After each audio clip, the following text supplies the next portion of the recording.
અત્યારની તૈયારીઓ છે અને તેને લઈને શું લોકો સુધી એક મેસેજ કરવાનો?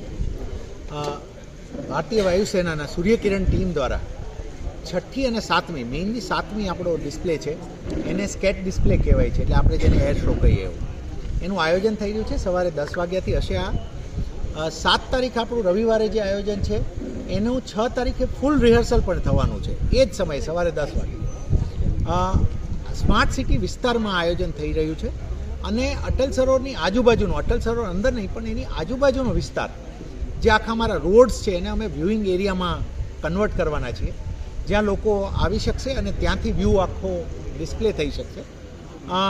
આપણે જણાવીએ કે અમારા તરફથી એરફોર્સ સાથે તમામ સંકલન પણ થઈ ચૂક્યું છે અને 2-3 આકર્ષણો વધ્યા છે, જે સારી વાત આપણી માટે છે કે એરફોર્સની બેન્ડ પણ અહીંયા પરફોર્મ કરવાની છે આ સમયે, અને બહુ રેરલી આ બેન્ડ આ રીતે પબ્લિક ડિસ્પ્લે કરતી હોય છે. પ્લસ ગરુડ કમાન્ડોના ને એના જે વેપન્સ હોય એનો ડિસ્પ્લે પણ 6 અને 7 તારીખ 2 દિવસ આયોજન થવાનો છે. તો એનું પણ બધા નાગરિકોને અમે આમંત્રિત કરીએ છીએ કે અહીંયાના અટલ સરોવરનું જે અમારું પાર્કિંગ એરિયા છે ત્યાં ડિસ્પ્લે થશે, જે 6 તારીખે શરૂ થઈ અને 7ની રાત્રે એન્ડ થશે. તો એમાં પણ આ ડિસ્પ્લે સિવાયના, જે સ્કેટ ડિસ્પ્લે સિવાયના સ્ટેટિક ડિસ્પ્લે એને જે કહેવાય છે, એ સમયમાં પણ લોકો હાજર રહી શકશે. અન્ય હજી થોડા આકર્ષણો પણ લાઇનઅપ થઈ રહ્યા છે. અમારે we will take 1 or 2 more days to confirm. એ કન્ફર્મ થતાં 1-2 દિવસ લાગશે, પણ મોટે ભાગે આ કલાકથી લાંબો શો અને એવરેજ જે જનરલી સૂર્યકિરણનો શો થાય છે એનાથી એક લાંબો શો આપણને મોટો મળી રહ્યો છે. 9થી વધારે એરક્રાફ્ટને અમે અપેક્ષા રાખી રહ્યા છીએ અને એ નંબર પણ હજી ઇન્ક્રીઝ થશે.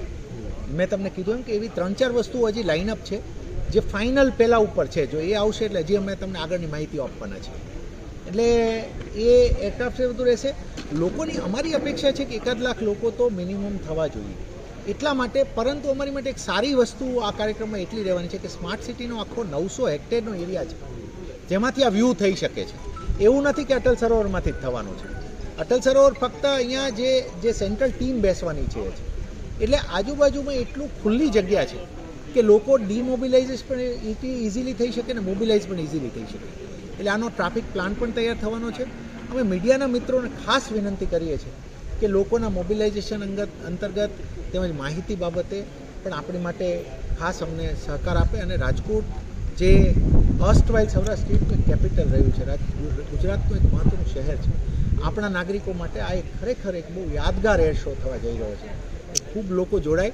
અને એક બીજી વિનંતી હતી કે જેમના નાના બાળકો હોય એ જો બને તો 6 તારીખે નાના બાળકો હોય, કોઈ દિવ્યાંગજન હોય, એમને જોવું તો દે શુડ પ્રિફર 6th, કેમ કે ત્યારે થોડા ઓછા લોકો હશે અને થશે એ ડિસ્પ્લે રિહર્સલ જ હશે, પણ એ રિહર્સલ ઘણું ફૂલ જ રિહર્સલ હશે, એ સાથે હશે.